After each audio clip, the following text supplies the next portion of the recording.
आज Doubtnut app download करें। Doubtnut पर अपने सभी गणित, रसायन विज्ञान, भौतिक विज्ञान और जीव विज्ञान के डाउट्स का करो सफाया।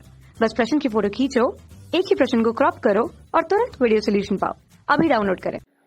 प्रश्न है y1 बराबर 10 sine omega t minus k x और y2 बराबर sine omega t minus k x plus root 3 cos के एक्स माइनस ओमेगा टी। एक ही माध्यम में संचरित यांत्रिक तरंगे हैं, इनकी तीव्रताओं का अनुपात ज्ञात कीजिए। सर्वप्रथम हम दूसरी वाली तरंग का समीकरण लेते हैं। तो दूसरी वाली तरंग का समीकरण है y2 बराबर 5 sine omega t minus k x sine omega t minus k x omega t minus k x है और प्लस रूट 3, क्योंकि कॉस माइनस थीटा के बराबर होता है, इसको हम यहाँ पे लिख लेते हैं कॉस माइनस थीटा बराबर cos theta. Cos minus theta बराबर किसके होता है? Cos theta. तो इसको अगर प्रयोग करेंगे तो इसको यहाँ पे हम माइनस बाहर ले सकते हैं। जैसे माइनस अगर आपने बाहर ले लिया तो यहाँ पे प्लस बचेगा और इधर माइनस हो जाएगा।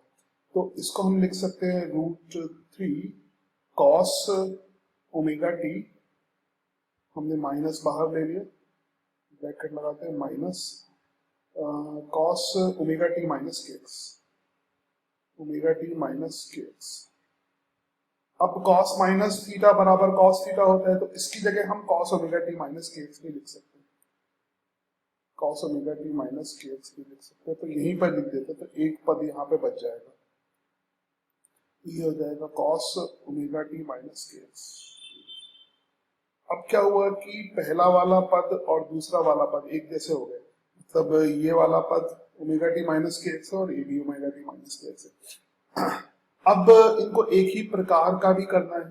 प्रकार का करने के लिए आप क्या करेंगे, इन पदों को साइन के पदों में लिख लेंगे, यानी y2 बराबर आप लिख लेंगे 5 बाहर लिखा हुआ है और अंदर यहाँ पे sine omega t minus k x लिखा हुआ है, sine omega t minus k x plus root 3।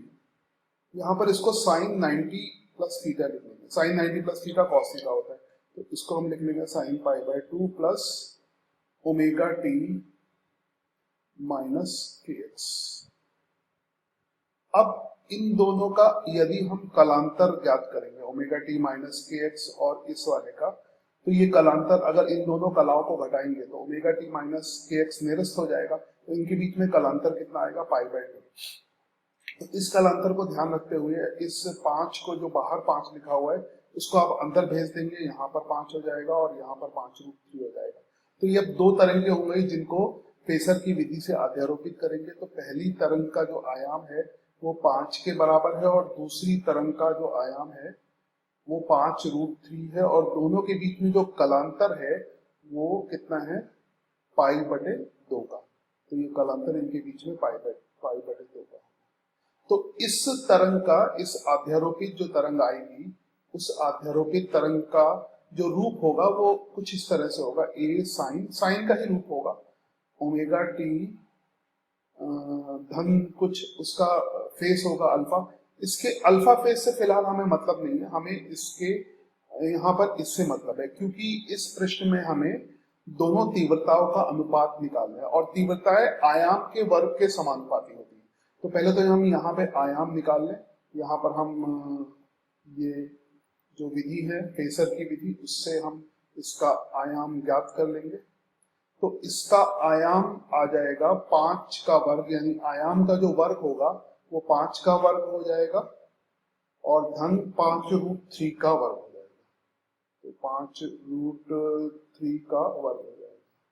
तो 5 का वर्ग ऐसे ही रहने दीजिए, 5 का वर्ग ऐसे बाहर ले लीजिए, तो अंदर बचेगा 1 प्लस रूट 3 का वर्ग कितना होगा? 3। तो ये आ जाएगा 4। तो a का जो मान आ जाएगा वो 4 अंदर 2, इसका वर्गमूल करेंगे तो 10 आ जाएगा। तो यहाँ पर a का मान, यानी इस जो दूसरी तरंग का आयाम आ गया 10 और पहली तरंग का आयाम 10 दे ही रखा है।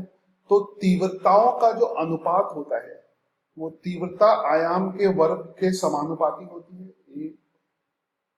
तो यहाँ पर दोनों ही आयाम बराबर हैं, तो दोनों के आयाम बराबर हैं तो तीव्रताएं का अनुपात बराबर होगा।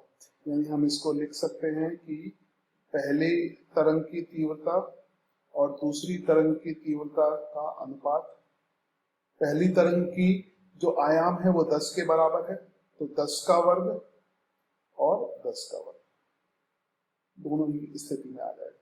तो I1 बटे I2 का जो मान आएगा वो आएगा 1:1।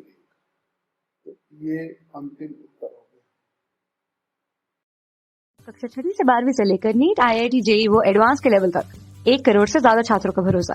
आज ही डाउनलोड करें डाउटनेट ऐप या व्हाट्सएप करें अपने सारे डाउट्स 8400 400 400 पर।